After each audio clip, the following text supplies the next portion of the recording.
Hello. Today I have the pleasure of interviewing Eryc Eyl.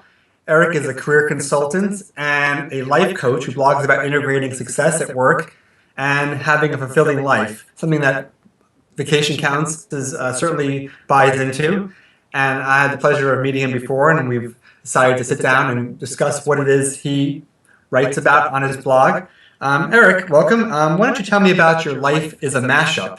I like that term. Life is a mashup philosophy, and how people can keep their heads and their hearts while keeping their jobs. Yeah. Something you have on your blog right away. I can see that. Tell me about that. Yeah, absolutely. Thanks for having me, Scott. It's always great to talk to you.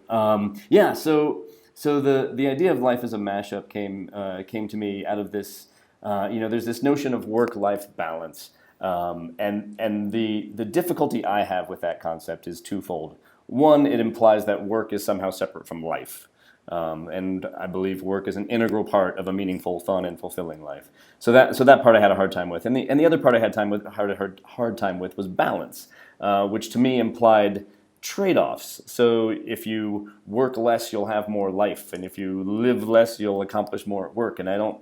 That's not been my experience in my decades of work, and so I thought, we need to be thinking about this differently. And one of the many things that I do in my life is I work as a DJ. And when I DJ, I play mashups. That's the kind of music that I play. And in music, for those who don't know, a mashup is when you take two or more songs and you put them together in a way that they are rhythmically and harmonically complementary, and they create a new thing that is a totally new thing, but also familiar because you know the parts of it. And so that's a music mashup. And so to me, that idea translates really well into our lives, which is to say, what are the things that I love, that I'm really passionate about, and how are those infused in my work? And conversely, how are the skills and abilities that I've developed in my work, how might those help me in other domains of life? How might I be able to take, what I know from being an accountant and help at my daughter's school? Really finding those ways where you can overlap and where you get win-win-win-win-win kind of opportunities, right?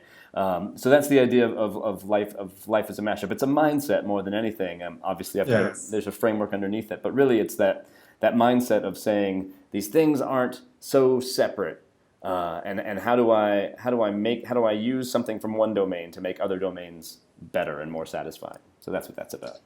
Yeah, so for me, it sounds like it's how to have a well-rounded life, how to mash up those elements that make you you, and have a good career and a good life and a fulfilling life as well. And so that's something that resonates with me for sure. And the word mashup seems like the perfect word because in some cases people do have just demanding jobs and demanding home lives, and it's all mashed up, but you want it to resonate and be harmonic and work well together and use your best skills. So I like that. I like that philosophy. That resonates with me for sure. Yeah. So tell us what led you to pursue a career as a consultant and a career coach and focusing on work-life balance. What led you to this role today? Sure. Yeah. Absolutely. I've worked in the corporate world and often for very large organizations for 20 plus years. And in that time, I have found I had a period where I felt like I needed to just conform and follow the conventional wisdom, and I found it really unsatisfying. And so my own experimentation with, well, what if I ask for this, or what if I design my life this way, or what if I don't work full time, and all these different things that I've played around with have led me to realize, wow, there's a lot more possibilities than we think there are. And the other piece of it for me is that I often work in my life. As I said, I've worked as a DJ and I've worked as a music journalist, so I've spent a lot of time with musicians and artists. And a lot of times I find those people have very, very separate ideas of life. They go to a day job, and then they get to go do the thing that they love. And they go to the day job, they go grudgingly to that day job. Yes. And what I found is that it's not about or, it's about and. And so So that's what I came to, which was that I wanted to be of service to people, share kind of what I have done, that I've found successful, share what other people have done, what the research has shown, what organizations can do to support people having meaningful, fun, and fulfilling lives.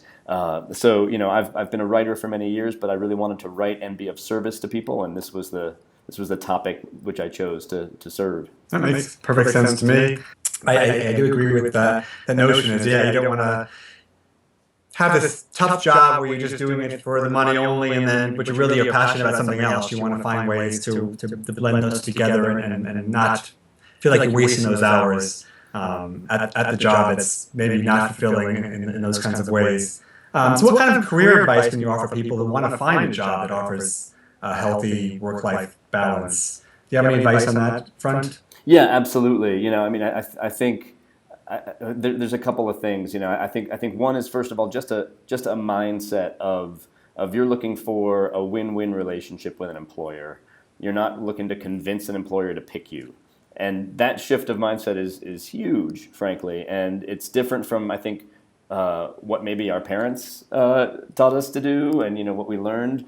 But if you go into the job search with the idea that I'm trying to find a place where I can give value and I can get value, and have that exchange happen, that makes a big difference. And then that sets you off into looking at the whole experience differently. So, for example, you're going to research organizations and find organizations that support you being a whole person. And that's going to show up in things like, as you know, vacation policies for sure, as well as how flexible are they? How flexible are you willing to be? Looking for these things in the cultures and in the policies of organizations that say, hey, we want you to be a whole person. We don't expect you to just work nonstop. We're not Amazon. Not to take pot shots, Amazon. but the notion of evaluating an employer and saying, what do I want to get out of this? If you want to go and work for an Amazon and just work your butt off for a couple of years until you can't take it anymore and then go, I have no judgment of that whatsoever. But know what you're getting into, Yes. know what you're going after, and don't act like you don't have power in this situation. And that's a big part of what I work on with folks is really that notion of you create your experience of work. So create it carefully, and you don't get to really blame anybody else but yourself for your work situation. Yeah. You don't just accept the status quo, but make sure that you're making a decision. Like you said, if you want to work for 2 years and kill yourself to make some extra money, that's a choice. But if you want something more in your life and more with your time, then that's possible as well. Are there any ways to find companies that have a good fit for what you're looking for online, or is it you usually don't find out until you actually are in the interview or actually taking the job? I mean, is there ways to find out in advance of that? There are, and unfortunately, most of us just go way too quickly through the process and don't take the time. But obviously, there are ways you can do your homework in advance, which is you can look at social media, you can look at sites like Glassdoor for employer reviews and that sort of thing. You can find out a little bit more about what it's like to work in a place. But the other part, frankly, is making the most of the interview to ask the questions that you want to have answered and get a real feel for. The way that we do hiring for the most part is a pretty broken system. It looks like going on 2 dates and then deciding to get married. That's essentially what the job hiring process is. So make those dates count. What I've advised folks to do, obviously, ask questions about the things that matter to you, about what it really feels like to work there. Talk to the hiring manager himself or herself and find out what his or her sense of work-life balance is in the organization. Get personal stories. Don't ask vague philosophical questions, but ask about real experience. And honestly, I think if it's a place that has an office, that has an actual physical location, there's no substitute for actually spending a little time in that office and just getting a sense for, what's people's energy level? Is it high and positive, or is it high and negative? Or is it low and positive or low and negative? And those are kind of the four possibilities of sort of energy in an organization. And try to just get a sense for, is this a place that you're going to find gives you fuel as opposed to depletes you? No, that's great. That's great advice. I like the question to ask that, what does it feel like to work there? Because I don't think people always ask that question. What does it feel like to work there? It's a very open-ended question, but it can give some real insightful answers. And maybe the answer isn't what you want to hear. So you have to trust your instincts and not just hope that you'll get the answer you're looking for, because not every employer is the right match and fit for everybody. But Yeah, go ahead. I had this experience myself years ago. Years ago, I was interviewing for a position, and on paper, it looked ideal. It was going to be all working from home. It was remote work. It was writing, which I enjoy and I'm good at. All great. And I had the interview, and actually the interview took place via instant messenger, which is a very strange concept. But we went through the interview, and yeah, exactly. And but no nods or smiles, no feedback. Which is difficult. But anyway, I went through this interview and got the basics of the job and whether I could do the job and all that. We sort of crossed those, and I just asked the person who was the hiring manager. I said, "Tell me about a typical day for you."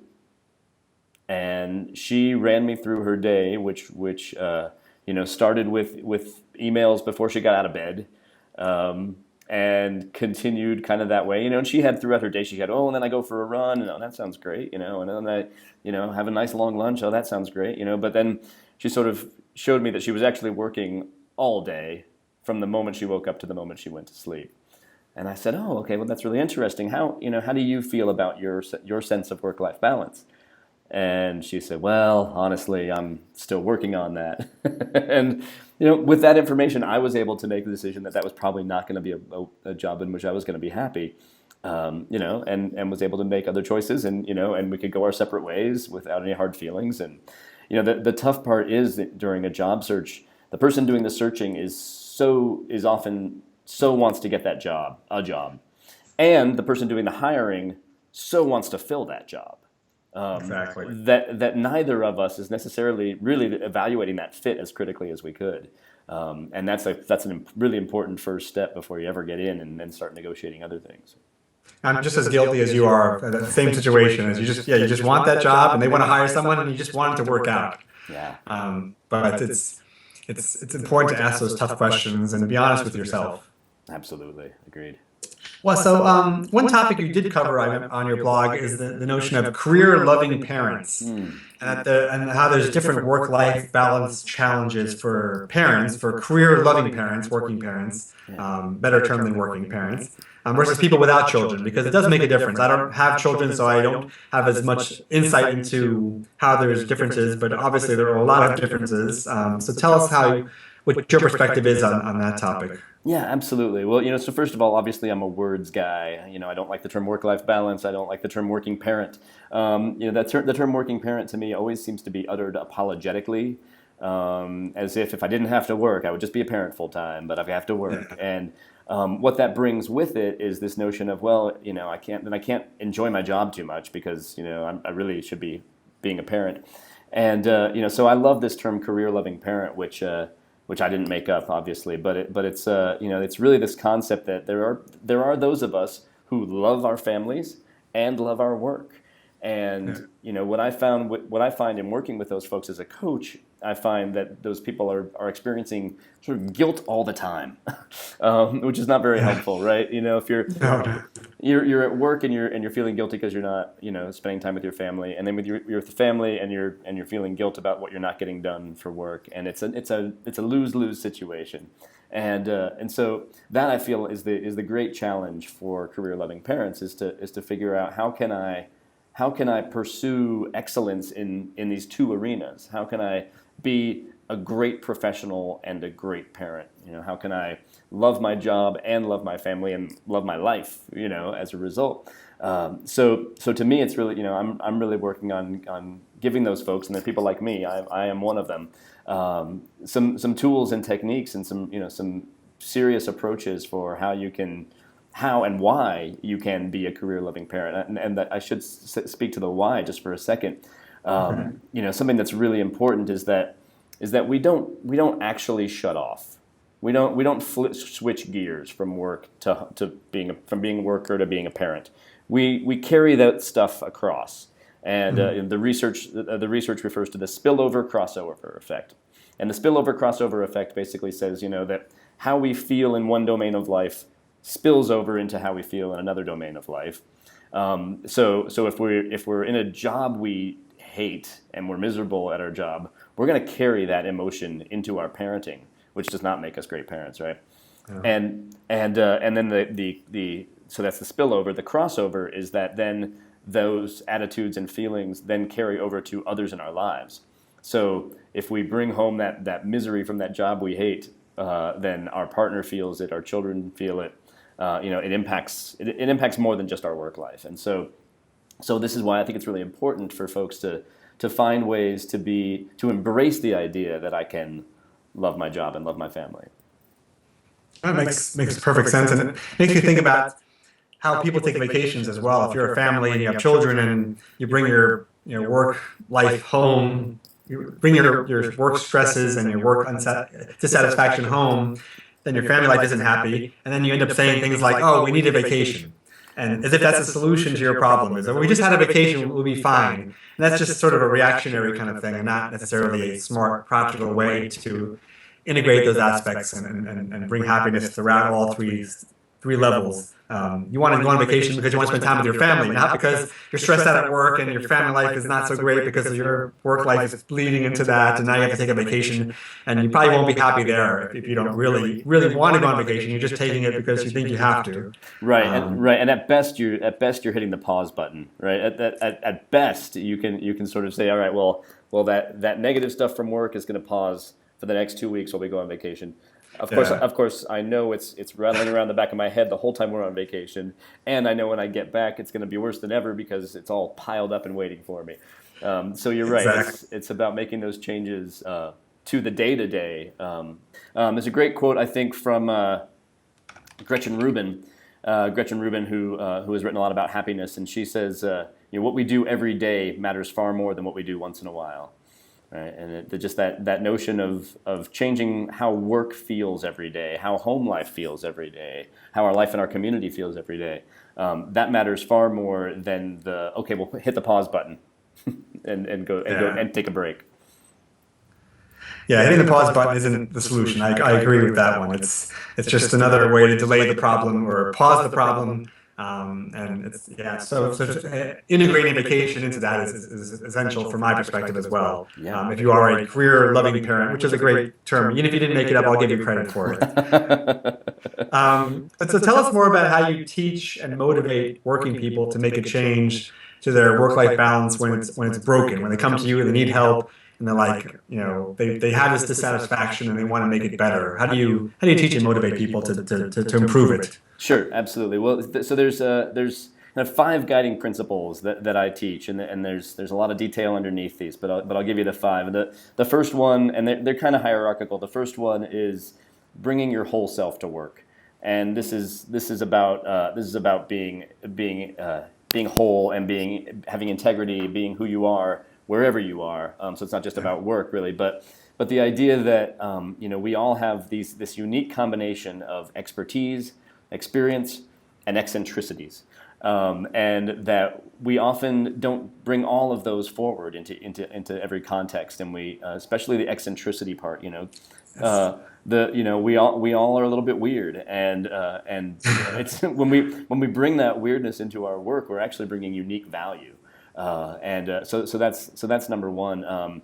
The second principle is managing your energy, and this is really the idea that the people who are most successful aren't all about carving up their time. What they're about is strategically expending and renewing energy, and having rituals for renewal is a big part of it. So. A lot of us don't sleep enough, we don't drink enough water, we don't eat healthy enough, we don't exercise enough, all those things, and those are important. Those are really important. But it's also about having those rituals throughout the day. Many people at work, for example, when they feel a little slump in the afternoon, we hit it with carbs, we hit it with caffeine, we hit it with sugar, we break through that wall or try to. And that's not actually what actually makes us most productive and most effective. What makes us most effective is actually listening to that and saying, oh, well, maybe I need some downtime here. Maybe I actually, maybe my clock is telling me that I need to rest and rejuvenate, and then I'll come back and be more productive, and that's usually the case. So managing your energy is the next one. The third one is nurturing your sense of human. And this to me is about the idea, first of all, obviously, of humor. I believe in the value of humor and of laughter in the workplace, in the home. I think when we laugh together, we are more productive and we are more bonded and we trust each other more. So it's about that sense of humor, but it's also about recognizing that work is a fundamentally human endeavor. And when we are at work, we are humans serving humans. And both employees and customers, we're all humans, and we're all both those things. So really, it's about figuring out how do we weave that human experience into our work and not behave as if we are machines. The fourth one is about being flexible and adaptable.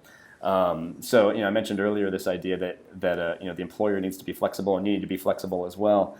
The idea of flexibility and adaptability is that change is happening constantly. We have to be able to adapt to change. We have to be able to respond to change. So providing people some tools to do that better, and also to look at flexibility in the workplace specifically as a two-way street, and how we can leverage that. And the last of the 5 principles is the notion of self-efficacy and agency. Really, the fact that you own your experience, right? So that is absolutely fundamental, and we must take control, we must take charge of what we want our lives to look like as a whole, and how work fits into that. So providing people with some tools and some very specific techniques for how to do that. So those 5 principles are really what guides all the work that I do with clients, and it guides my writing and my courses as well. Those are all important principles, and they resonate with me 100%. So definitely some great advice, and I'm sure there's a lot more detail in there as well. Absolutely. We don't have time for it, but certainly they should get in touch with you if they want to learn more about that. Yeah. Can you tell me one thing? I always try to ask for one thing, one piece of advice you can give listeners on what they can do to be successful at work and successful at life. What's your biggest tip? Yeah. This is gonna sound flippant, but question everything. I really believe that we undervalue the notion of really examining what we assume, and there are things that we assume to be true about how life looks. There are things that we assume to be true about what's possible.